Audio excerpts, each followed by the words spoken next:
पुंडलिक वरदे हरी विठ्ठल श्री ज्ञानदेव तुकाराम वक्रतुंड महाकाय सूर्यकोटि समप्रभ निर्विघ्न कुरु मे देव सर्वकार्येषु सर्वदा। ओम नमः शिवाय। भगवान श्री शिवशंकर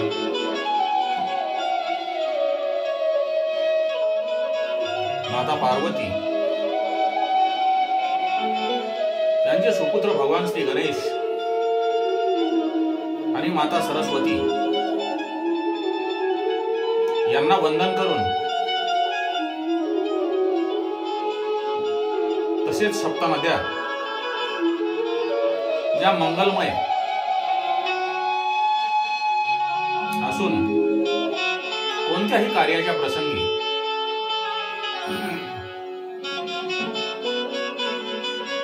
त्यांनाही आपण आवाहन करून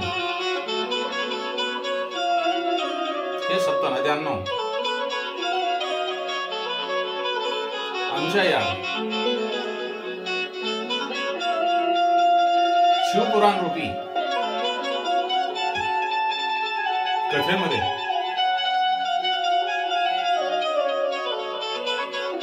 प्रत्यक्ष हजर राहून कथेची शोभा वाढवणे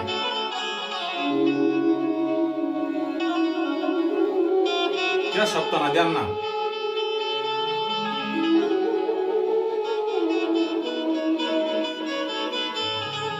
आपण पाचारण करू। गंगा सिंधु सरस्वती च यमुना गोदावरी नर्मदा कावेरी शरयू महेंद्र तनया शर्मन्वती वेदिका क्षिप्रा वेत्रवती मासूर नदी ख्याता जया गंडकी पूर्ण जले समुद्र सहिता कुर्वेन्तु वे मंगलम्।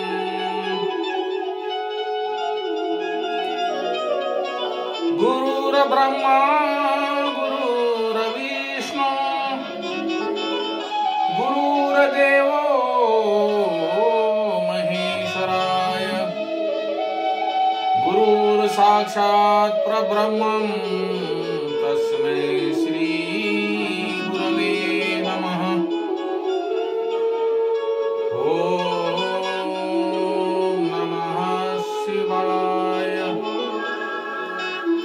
आजच्या या भागामध्ये आपण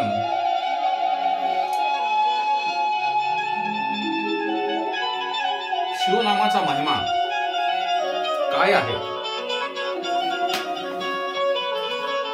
आणि बिल्वपत्राशिवाय भगवान श्री शिवशंकर यांची पूजा केल्यानंतर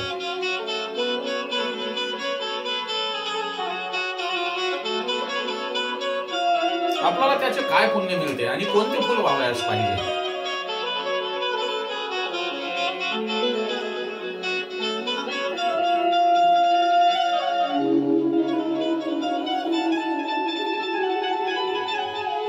आपण रोज येतो भगवान श्री शिवशंकर याची पूजा केल्यानंतर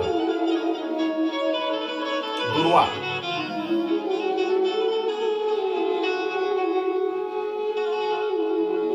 रोज आपण भगवान श्री शिवशंकर यांच्या लिंगावर वाहिल्यानंतर आपले आयुष्य वाढते। परम प्रेमाने आदराने धोत्र्याचे फूल वाहिल्याने पुत्रप्राप्ती होते. अगस्त फुल, हे फुल वाहिल्याने यश प्राप्ती होते. गुडहल, गुडहलचं फुल आपल्याला माहित असेल. गुडहलचं फुल वाहिल्याने शत्रूवर विजय प्राप्त होतो. कनेरीचे फुल वाहिल्याने रोग निवारण होतो. आणि भगवान श्री शिवशंकर, जर आपल्याला वाहन प्राप्त करून घ्यायचे असेल तर चमेलीचे फुल यथोचित पूजा झाल्यानंतर भगवान श्री शिवशंकर यांच्या लिंगावर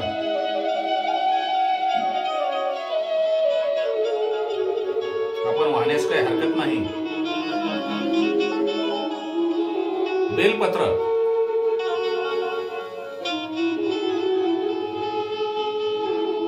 भगवान श्री शिवशंकराचं आवडतं आणि जे शिवस्वरूप आहे ते वाहिल्यानंतर तुम्हाला एकदम सुयोग्य जीवनसाथी नक्कीच मिळणार.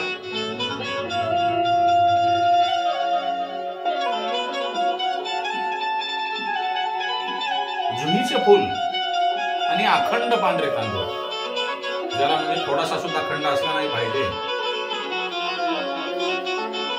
असे तांदूळ वाहिल्यानंतर आपल्याला ज्या गोष्टीची या प्रपंचामध्ये, या जीवनामध्ये जगण्यासाठी आवश्यकता असते ती म्हणजे धनसंपदा, नक्कीच आपल्याला प्राप्त झाल्याशिवाय राहणार नाही. त्या व्यतिरिक्त सरसो तेल वाहिल्यानंतर सुद्धा शत्रुनाश होईल. शिवलिंगावर मूगडाळ वाहा, मनोकामना पूर्ण होईल. चना डाळ आपण आपल्या भाषेमध्ये हरभरा डाळ म्हणतो. आपल्या भाग्यामध्ये वृद्धी होईल. आपला व्यापार वाढ होईल. भगवान श्री शंकरावर, शिवलिंगावर परमादराने जो कोणी उडदाची डाळ वाहील, शनीचा प्रभाव त्यांच्या जीवनातून कमी होईल. तसेच मसूर डाळ वाहिल्यानंतर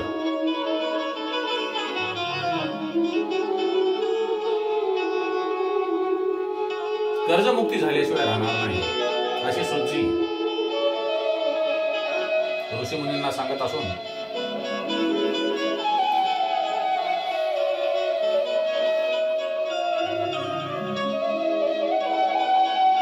भगवान श्री शिवशंकर यांचे नामसंकीर्तन करण्यासाठी सुद्धा काही नियम आहेत. सकाळी उशाखाली ब्रह्ममुहूर्तावर उठून स्नान संध्या करून भगवान श्री शिवशंकर यांच्या पूजेला बसण्यासाठी अंगाला भस्म, मस्तकावर त्रिपुंड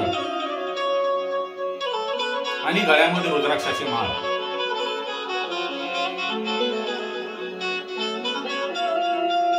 हे तिन्ही धारण केल्यानंतर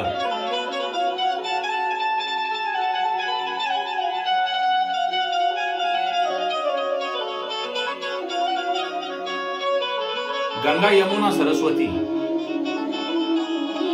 या तीन नद्याचा जे संगम प्रयागराज तीर्थक्षेत्रावर झालेला आहे आणि त्या ठिकाणीच ऋषी मुनी सुजी यांना विचारत असून हे सांगतात, सुजी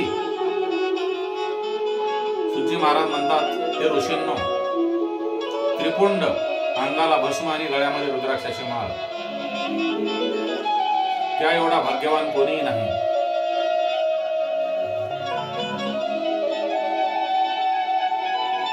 जो कोणी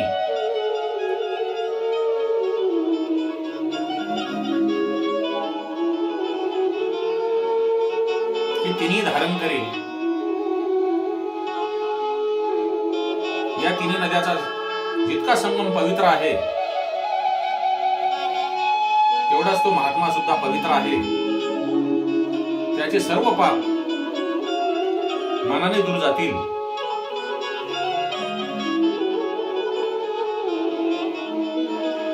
जो कोणी हे धारण करणार नाही त्या व्यक्तीला बोलणे सुद्धा पाप आहे. असे सांगून त्यांचा सहवास सुद्धा आपण त्यागला पाहिजे असे श्रोतमुनी ऋषीवरांना सांगत असून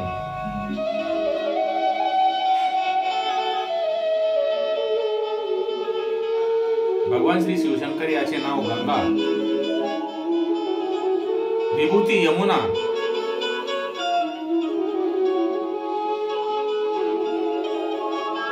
आणि रुद्राक्ष म्हणजे पापनाशिनी आहे.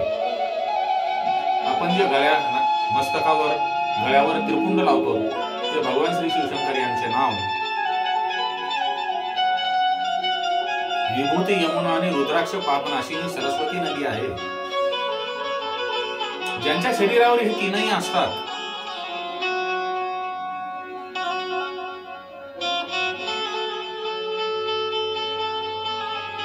अशा भक्तांना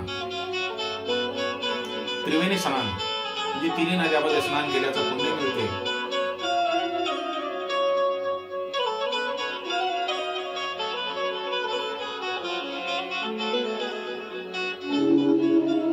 ज्यांनी मस्तकावर विभूती, शरीरावर भस्म धारण आणि गळ्यामध्ये रुद्राक्षाची माळा धारण केल्यानंतर त्याच्या दर्शनाने इतरांचे पाप नष्ट होतात.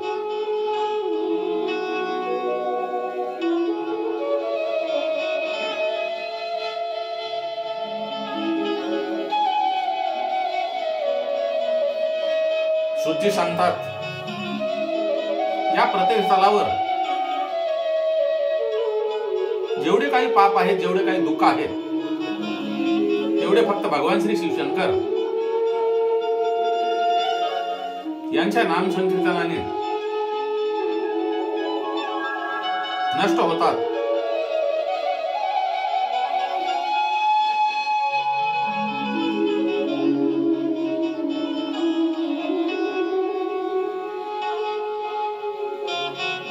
जेवढे पुण्य भगवान श्री शिवशंकर यांच्या नामामध्ये आहे तेवढे पाप आपण कितीही केले तरी या पृथ्वी तलावर नाही किंवा तिन्ही लोकांमध्ये नाही. ब्रह्महत्यासारखे अनंत पाप जरी आपल्या हातून घडले अचानक, कितीही पापांच्या राशी असल्या तरी केवळ एकट्या शिवनामामुळे सर्व पाप नष्ट होऊन जातात. जो कोणी शिवनामाच्या नाम संकीर्तनाचा अमृतपान सेवन करेल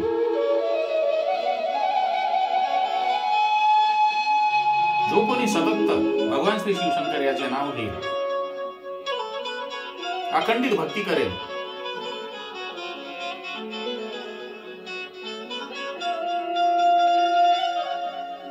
तो पुण्यवान महात्मा होईल यामध्ये काही शंका नाही असे भगवान श्री शुद्धी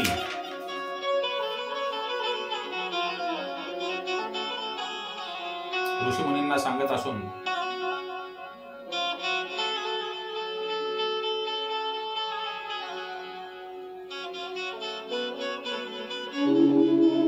त्रिपुंड भस्म आणि रुद्राक्षी धारण केल्यानंतर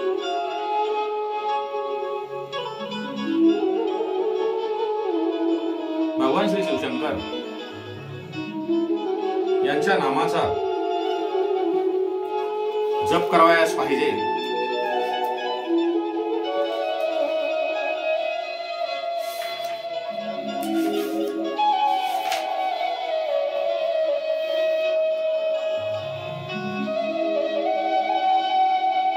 आणि आपण सर्वजण करत आहात. या कलियुगामध्ये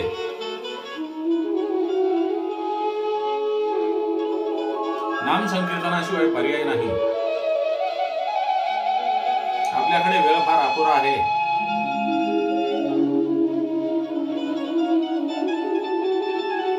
त्यामुळे आपल्या इष्ट दैवतांचे नाम संकीर्तन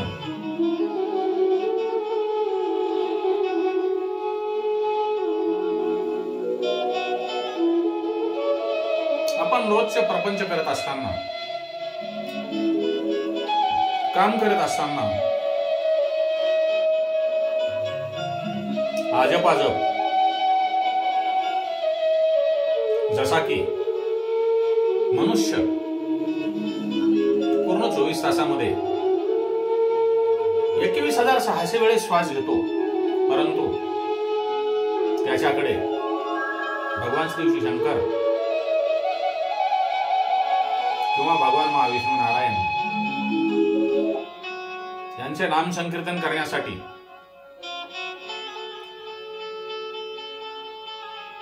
थोडासा सुद्धा वेळ नाही.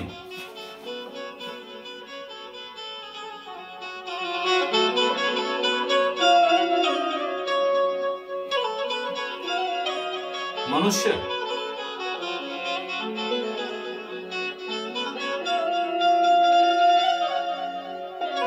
प्रपंचामध्ये एवढे गुंतलेला आहे, ज्या परमेश्वराने, ज्या शिवशंकरांनी, देवादिदेव महादेव यांनी आपल्याला कोणत्या कार्यासाठी जन्माला घातले आहे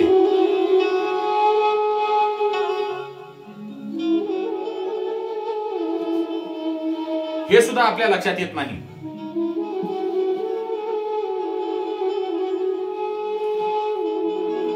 त्यामुळे आपण बाबा भोलेनाथ, भगवान श्री शिवशंकर यांचे नाम संकीर्तन कोण्या ठिकाणी करावयास पाहिजे हे पण सुजी यांनी आपल्या सर्वांच्या कल्याणासाठी ज्ञान यज्ञामध्ये सांगितले असून मुनिवर सांगतात, हे ज्ञानी ऋषीगण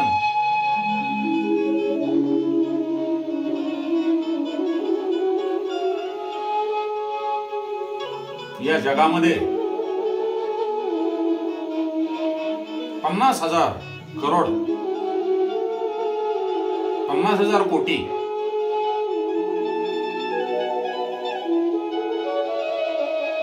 असा विस्तारित हे जगत आहे. 50,000 कोटीचं पूर्ण पृथ्वी मंडल.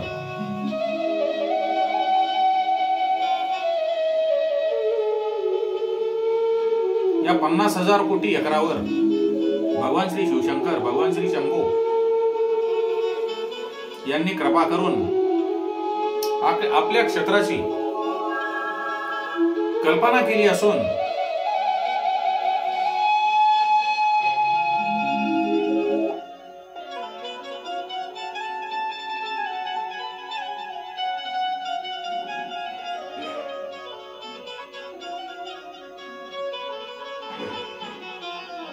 सर्वात उत्तम क्षेत्र भगवान श्री शिवशंकर सांगतात, सदा सर्वदा मनुष्याने पुण्य क्षेत्रामध्ये निवास करून नाम संकीर्तन करावयास पाहिजे. जसे की गंगा आणि इतर नदीच्या काठावर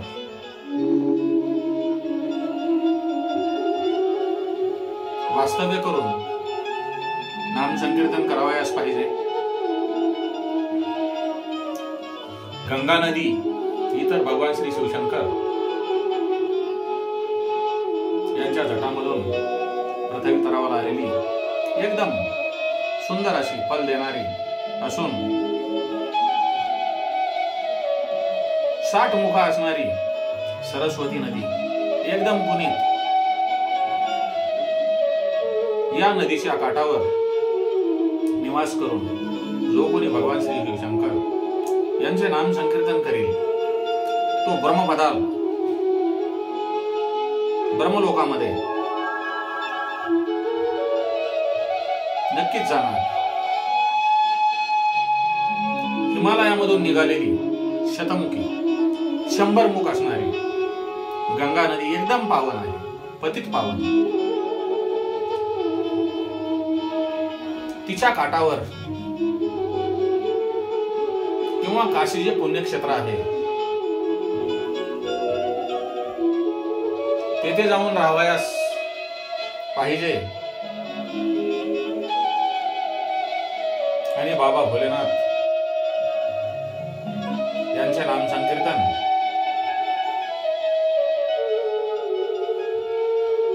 करण्यासाठी तेथे स्नान करून नाम संकीर्तन केल्यास गणेशपद प्राप्त होईल. त्यानंतर महानदी माता नर्मदा साक्षात माता पार्वतीचे स्वरूप असलेली जी 24 मुखवाली आहे,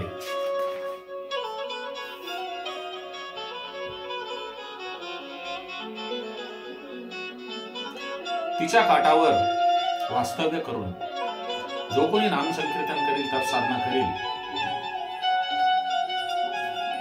ती वैष्णव पदाला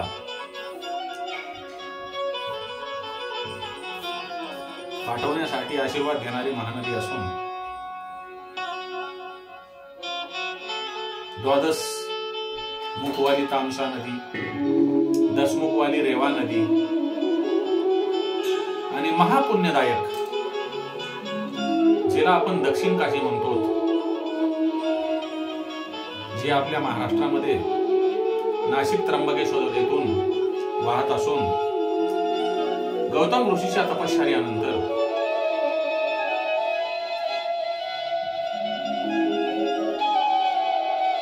वाहत निघालेली अशी माता गोदावरी नदी, जिच्या काठावर निवास करून नाम संकीर्तन तप साधना केल्याने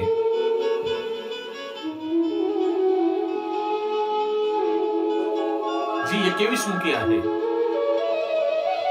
ज्या माता गोदावरी नदीचे 21 मुख आहेत, तिच्या काठावर निवास करून स्नान करून भगवान श्री शिवशंकर बाबा भोलेनाथ यांची मनोभावे हेतुची पूजा केल्याने रुद्रलोकाची प्राप्ती होणार. त्यानंतर 18 मुखवाली कृष्णा नदी विष्णुलोकदायक, 10 मुखवाली तुंगभद्रा नदी ब्रह्मलोकदायक आणि सुवर्णमुखी नदी जी 9 मुखवाली आहे,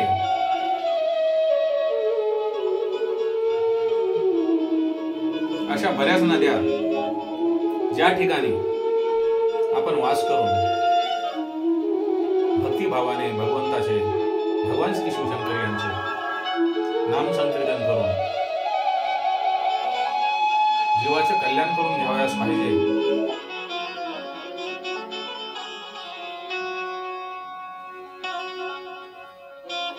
जर कोणी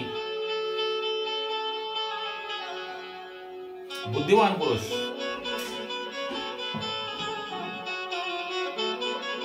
आपण वर उल्लेख केलेल्या नदींच्या काठावर वास करून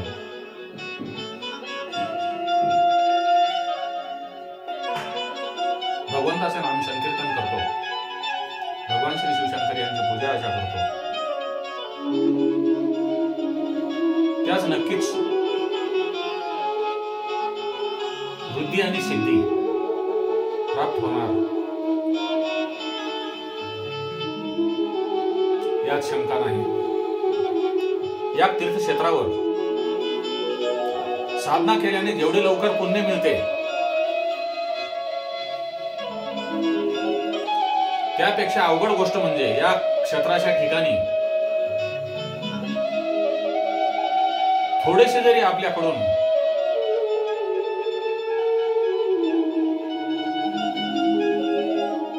पापाचरण घडले तर आपल्याकडे जे जमा असलेली पुंजी, पुण्यक्ष, किती मोठ्यात मोठे जरी आपल्याकडे पुण्य जमा असले तरी ते नष्ट होते. त्यामुळे बाबांनो, पुण्यक्षेत्री गेल्यानंतर आपण फक्त ध्यान साधनेमध्ये मग्न राहावयास पाहिजे. आपल्याकडून कोणत्याही पापाचरणाची घटना घडता कामा नये.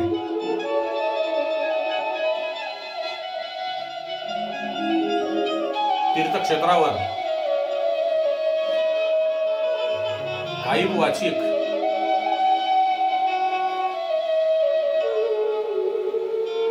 घडलेले पाप एखाद्या वेळेस नष्ट होईल, परंतु मानसिक घडलेले पाप हे दगडासारखे म्हणजे वज्रासमान असून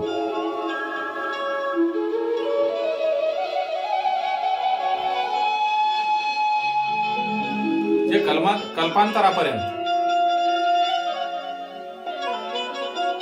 आपल्याकडून सुटत नाही. त्यामुळे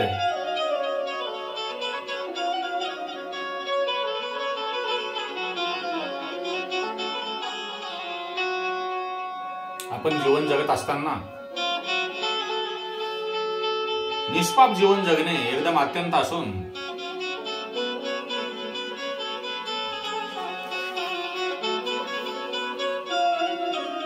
जितके निष्पाप जीवन जगता येईल तेवढे जगले पाहिजे. कारण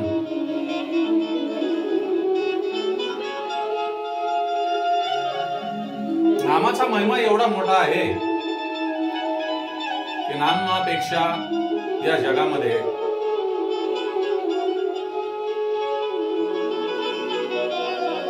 पापच नाही. संत वाङ्मयामध्ये सांगतात, जेवढी नामाची शक्ती तेवढे पाप नाही त्रिजगती. बाबा भोलेनाथ भगवान श्री शिवशंकर यांच्या नावामध्ये एवढी शक्ती आहे नाम संकीर्तनामध्ये, तेवढे पाप या जगामध्ये नाही. आणि बाबांनो, आपण फक्त एकच करा,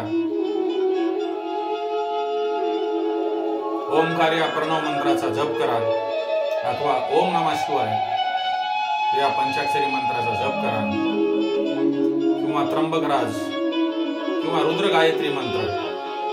ओम तत्पुरुषाय विद्यै महादेवाय धीमहि तन्नो रुद्र प्रचोदयात्. ओम तत्पुरुषाय विद्ये महादेवाय धीमहि तन्नो रुद्र प्रचोदयात्. गायत्री मंत्राचा जप करा. आपण भगवान श्री शिवशंकर यांच्या चरणी नतमस्तक होऊन एवढेच त्यांना विनंती करू शकतो, हे भगवन, माझे हाती आहे करावे चिंतन, तुम्ही कृपादान मज द्यावे. हे भगवंता, हे भोलेनाथ, हे श्री शंकर, हे भूतनाथ, हे पार्वतीनाथ, हे सोमनाथ, हे मल्लिकार्जुन, हे महाकाल, हे अमलेश्वर, हे पर्ली वैजनाथ, हे शंकर, माझ्या हातामध्ये फक्त आपले नाम संकीर्तन गुणगान करणे एवढेच आहे. भगवंता, बाबा, तुम्ही माझ्यावर कृपा करावी.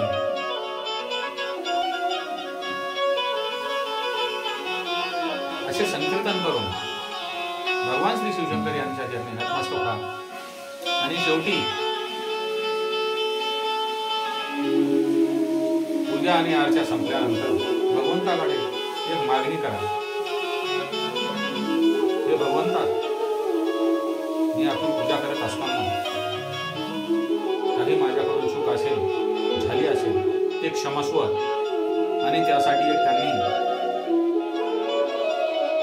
मंत्रही आपल्या समोर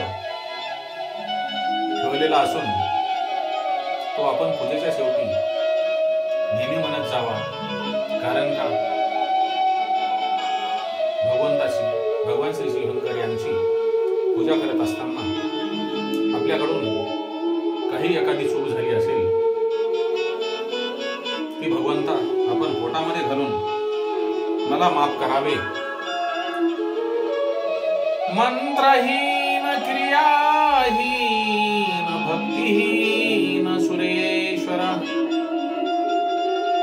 यत् पूजितं मया देव परिपूर्ण तदस्तु मे। मंत्रहीन क्रियाहीन भक्तिहीन सुरेश्वर यत् पूजितं मया देवं परिपूर्णं तदस्तु मे। दुसरे सर्वात महत्वाचं सांगण्याचं तात्पर्य, आता जे आपण जे तीर्थक्षेत्र आहेत त्या तीर्थक्षेत्राच्या ठिकाणी जाऊन वास करून भगवंताची, भगवान श्री शिवशंकराची पूजा करावी, साधना करावी असा आपण उल्लेख केला होता। त्याचे आपल्याला उत्तम फळ मिळेल ही आपण बोललो होतो। परंतु बरीच तीर्थक्षेत्रे आपल्यापासून दूर असून आपण तेथे जाऊ शकत नाहीत। त्यामुळे थोर संत महात्म्यांनी देवी देवतांना प्रसन्न करून त्यांचे आशीर्वाद घेऊन आपणाला त्यांचे आपल्या घरी त्या श्लोकांचे उच्चारण केल्यानंतर येथेच फळ मिळेल असे काही मंत्र आहेत। ते म्हणजे आपण स्नान करत असताना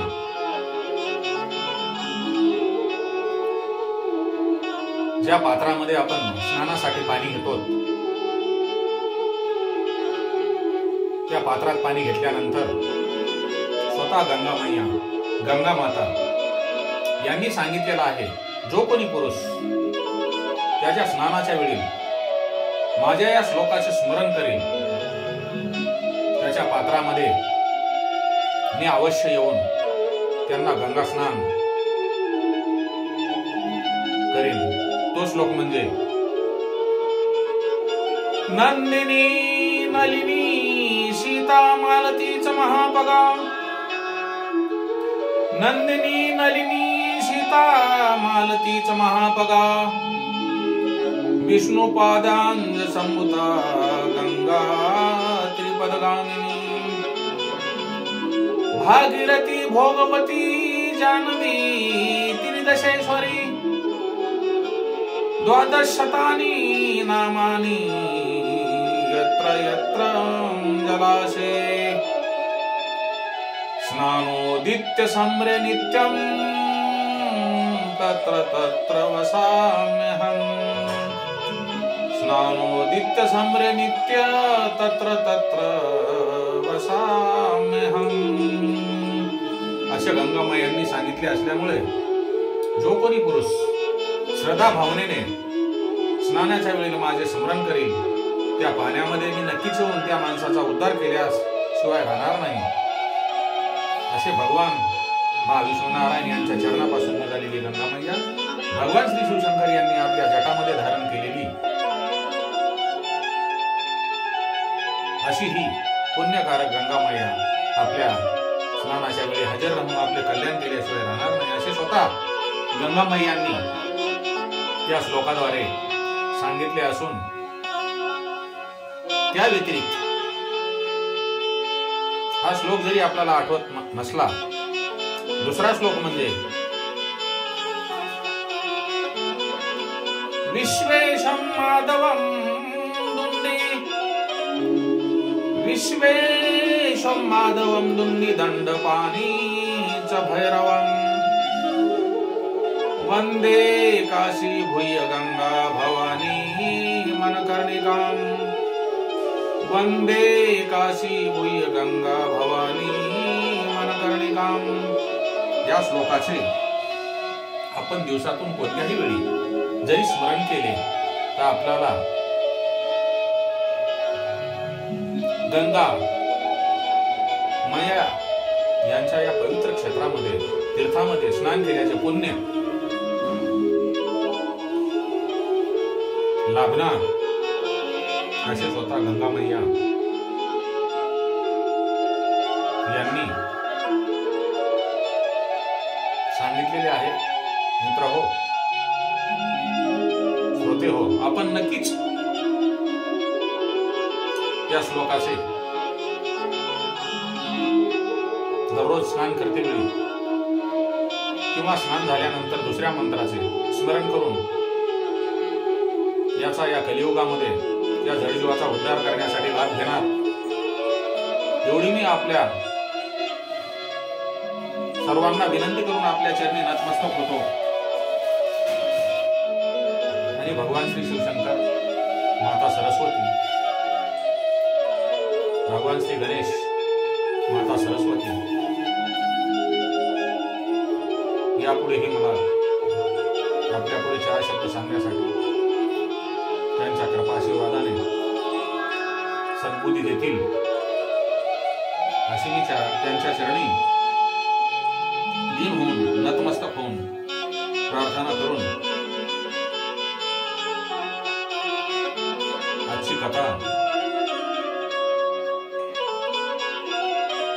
इथे संपूर्ण कथेला बाबा भोलेनाथ, भगवान श्री शिवशंकर यांच्या आज्ञेने पूर्ण विराम देतो. हरि ओम तत्सत, हरि ओम तत्सत, हरि ओम तत्सत, हरि ओम तत्सत. ओम शांताकारं भुजगशयनं पद्मनाभं सुरेशं विश्वाधारं गगनसदृशं मेघवर्णं शुभांगं लक्ष्मीकान्तं कमलनयनं योगर्विज्ञानगम्यं वन्दे विष्णुभवभयहारं सर्वलोकैकनाथं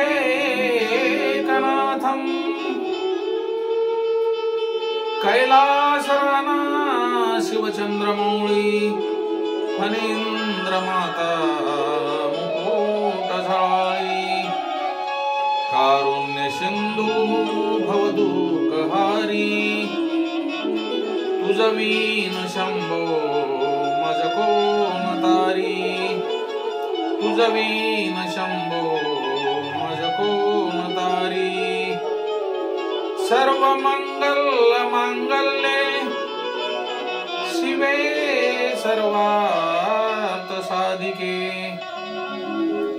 सर्व मंगल मांगल्ये शिवे सर्वार्थ साधिके शरण्यं त्र्यंबके गौरी नारायणी नमोस्तुते शरण्यं त्र्यंबके गौरी नारायणी नमोस्तुते.